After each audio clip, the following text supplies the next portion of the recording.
So in this video, I want to go over, and I'll try and keep it short, what exactly is causing dead stops. And I can actually show this visually now, just because I've finally gone out of the way to do so. Load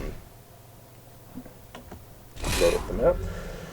Now, two things to notice before I show you the dead stop geometry problem is you notice this, the tabletop here. It's very simple. It looks like it should just be made up of maybe a simple square, which is called a quad, or just two polygons if it's not using quads.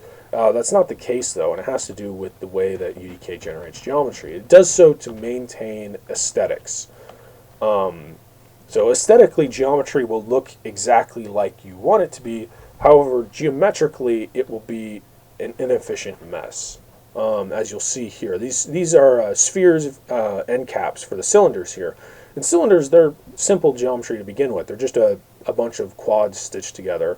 But when you combine the sphere here as the end caps, there's a huge amount of inefficient geometry that's made in the process, and as you'll see now.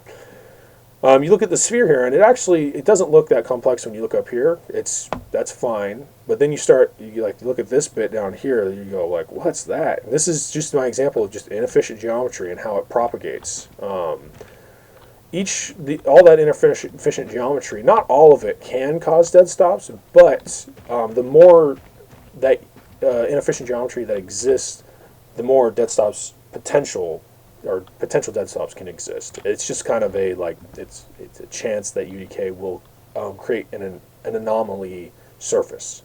For instance, let's see. Yeah, actually, these are about right. Yeah, these lines right here that are or these polygons, those are known dead stop locations. They tend not to crop up as much as you see these.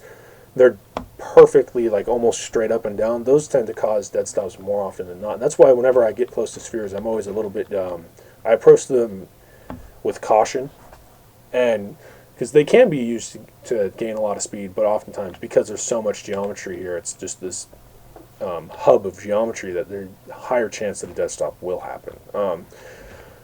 Now, as far as this quad here, I was talking about it being simple. You look at it, ignore the magenta because that's the skybox, but as far as this being simple, it's not, as you can see. It's actually made up of what looks like to be more than 30 polygons for just a simple surface. And it maintains its aesthetics, but as I said, it doesn't maintain its simple geometry.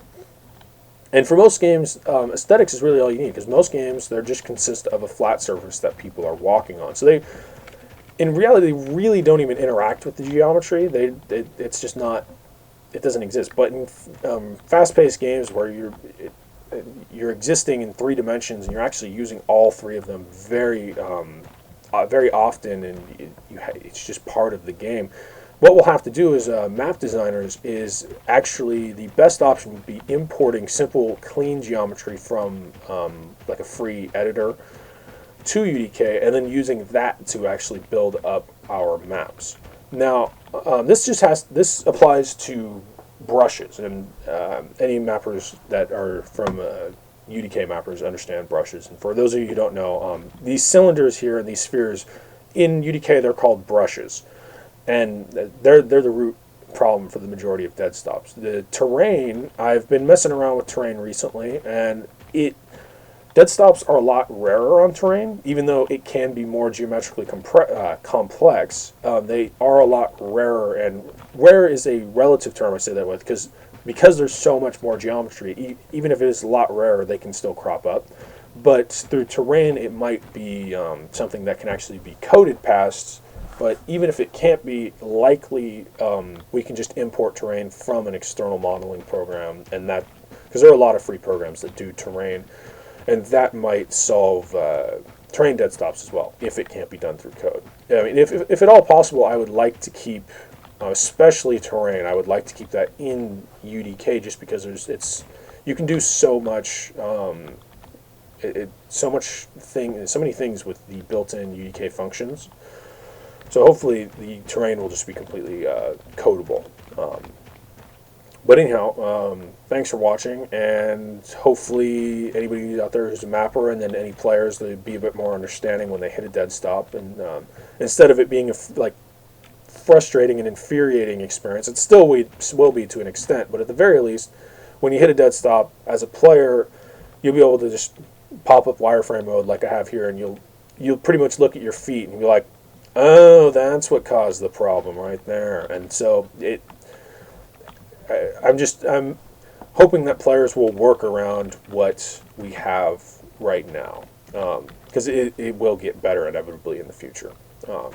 So thanks for watching, and as usual, progress being made on the demo just iteratively, and it's still planned for release next weekend. So hope to see you playing.